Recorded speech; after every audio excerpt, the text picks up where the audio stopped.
सच्चे मन से जब भी हम उस प्रभु को एक पंक्तियाँ एक भजन की हम लोग गाते हैं, उसमें लाइनें आती है कि मेरे पाप कर्म ही तुझसे प्रीत न करने देते हैं, कभी जो चाहूँ मिलो आपसे रोक मुझे ये लेते हैं, कैसे स्वामी आपके दर्शन पाऊँ मैं, तेरे दर को छोड़कर किस दर जाऊँ मैं। जब हम बैठते हैं तो मन में क्या होता है, मन क्योंकि चंचल है। आपने शुरू ही किया था ओम भूर्भुवस्सुः तत्सवितुर्वरेण्यं, यहाँ तक पहुँचे थे और मन पहुँच जाता है शिमला, क्योंकि शिमला घूम के आए थे भैया। फिर वहाँ की वादियों में घूमते घूमते फिर ध्यान आता है कि मैं गायत्री जब कर रही थी, और फिर से आगे बढ़ते हैं भर्गो देवस्य धीमहि धियो, और फिर से मन जो पहुँच जाता है पेरिस, है ना। तो मन में फिर हमारे किए हुए कर्म आते हैं। देखिए कर्म जो है, जो भी हमने किए हैं उसको या तो हम जानते हैं और दूसरा कौन जानता है, परमात्मा, क्योंकि वो कण कण में ऐसी कोई जगह नहीं जहाँ पर वो नहीं है। तो हमारे कर्म हमको याद आते हैं, हमारे बुरे कर्म याद आते हैं, और जब पश्चाताप के दोनों आंखों से आंसू बहते हैं, गंगा और यमुना जब दोनों बहते हैं और मिलन होता है, वो सारे पाप जो है धीरे धीरे, जैसे गंगा में कहते हैं ना पाप धुलते हैं, ये अलग बात है, लेकिन पाप धुलते हैं कैसे, जब ये गंगा और ये यमुना बहने लगते हैं, पश्चाताप होता है कि मैंने ऐसा भी किया था और मैंने ऐसा भी किया था, आपको एहसास होता है कि मैंने इतनी गलतियाँ की है, तो समझ लीजिए आपके पाप खत्म हो रहे हैं, धुल रहे हैं, और धीरे धीरे भक्ति भाव धर्म आपके अंदर प्रवेश कर रहा है। समय अपनी गति में है, 5-7 मिनट शेष है। इसमें आइए मिल करके हम, जिस ऋषि ने हमारे ऊपर कृपा करके हमको ये मार्ग दिखलाया कि हम इस पथ पर चल करके अपने इस जीवन को सफल सार्थक कर सकें, नहीं तो भूले बैठे थे और अनेक प्रकार की ऐसी अनर्गल बातें हम सबके सामने रख दी गई थी। और विशेषकर कृपा देखिए माताओं तुम्हारे ऊपर, आप सबके ऊपर विशेष कृपा, नहीं तो कह दिया था कि यदि अभी आप तो आहुति दे रहे हैं, यजमान बन रहे हैं, नहीं तो कह दिया कि यदि गलती से भी किसी स्त्री के, किसी कन्या के कान में कोई श्लोक, कोई मंत्र चला जाए तो शीशे को, रांगे को पिघला करके उसके कानों में डाल दो। इतना अत्याचार।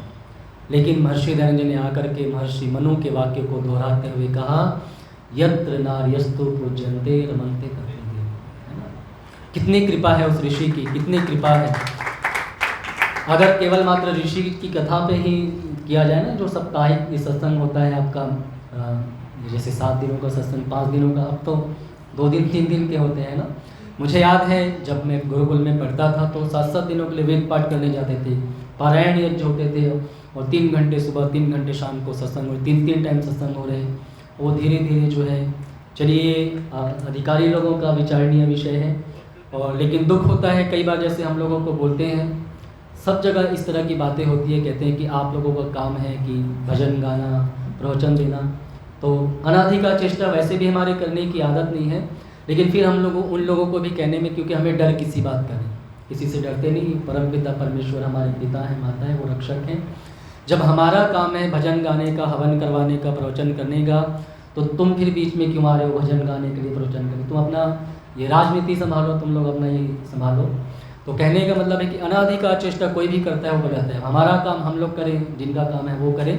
तो आइए, ऋषि वरदायन जी भी कई बार बड़ा दुख होता है कि अभी आ जाए, आप खुद विचार कीजिएगा और देखिए समाजों की स्थिति को, तो कितना दुख होगा।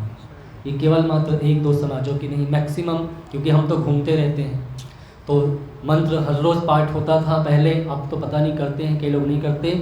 संग छद्भम संबद्धम सम्मो मनांसी जानताम, कहते हैं प्रेम से मिलकर चलो बोलो सभी ज्ञानी, कि हम सब आपस में मिल के रहें। संगठन सूक्त जो ऋग्वेद के अंतिम सूक्त का पाठ, तो हमको यही सिखलाता है कि आपर के द्वेष भाव को मिटा करके प्रेम से रहें। थोड़ा सा झुक जाने में क्या जाता है, फलंती फलिनो वृक्षाः नमन्ति गुणिनो जनाः, जो शुष्क होते हैं, जो अहंकारी होते हैं, कि सूखा लक्कड़ कभी झुकता नहीं, टूट जाएगा लेकिन झुकता नहीं है, लेकिन जो फलदार वृक्ष होते हैं वो झुके रहते हैं। जो विनम्र लोग होते हैं, ठीक है भैया हमारी गलती है, आई एम सॉरी, कहने में क्या जाता है।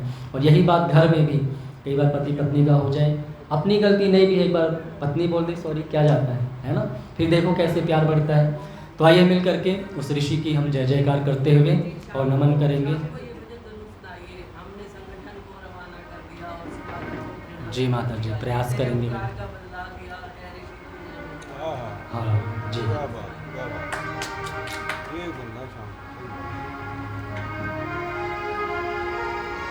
आइए उस महर्षि की गाथा को हम गाते हुए और उनको स्मरण करें, नमन करें।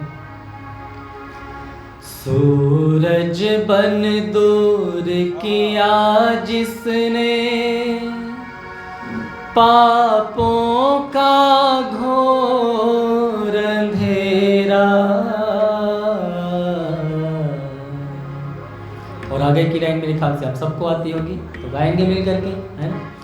वो देव गुरु है मेरा, वो देव दयानंद मेरा, वो देव गुरु है मेरा, वो देव दयानंद मेरा। मथुरा नगरी से उदय हुआ गुरु विरजानंद का चेहरा। मथुरा नगरी से उदय हुआ गुरु विरजानंद का चेहरा। वो देव गुरु है मेरा, वो देव दयानंद मेरा। सूरज बन दूर किया जिसने, पापों का घोर अंधेरा। वो देव गुरु है मेरा, वो देव दयानंद मेरा।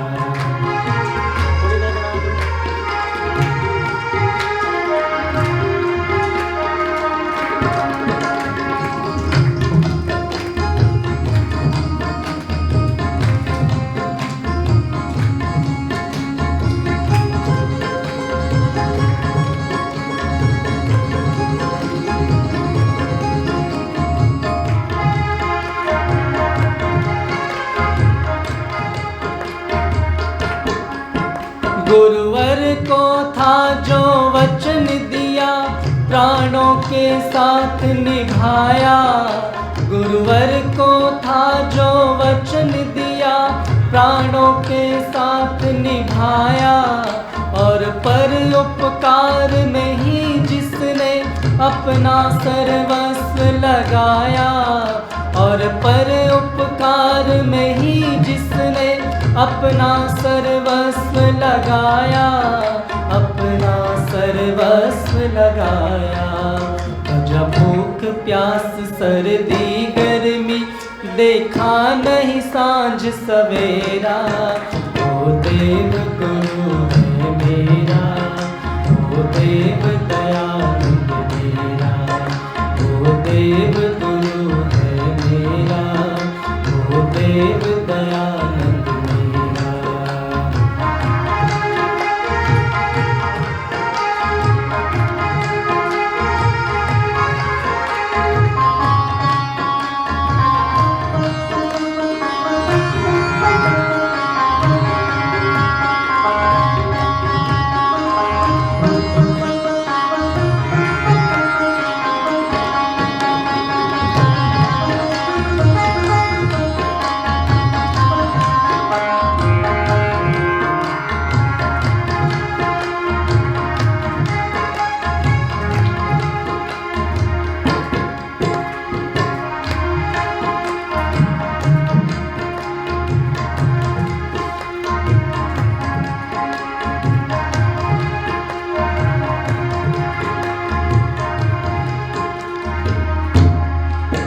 हर विषय पे जो देता था हमेशा बड़ी बड़ी तफसीलें। हर विषय पे जो देता था हमेशा बड़ी बड़ी तफसीलें।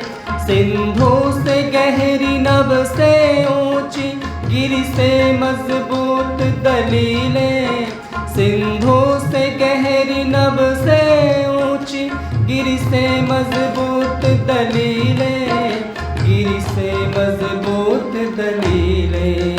था जिसने पथिक दुनिया पर मानवता का रंग बिखेरा। वो देव गुरु है मेरा, वो देव दयानंद मेरा। वो देव गुरु है मेरा, वो देव दयानंद मेरा। मथुरा नगरी से उदय हुआ गुरु विरजानंद का चेहरा। वो देव गुरु है मेरा, वो देव दया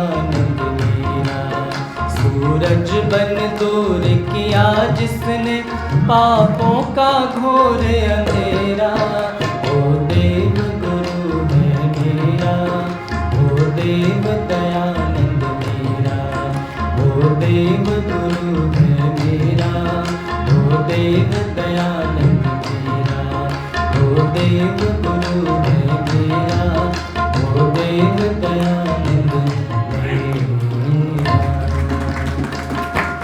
बोलिए महर्षि दयानंद महाराज की, बोलिए भारत माता की।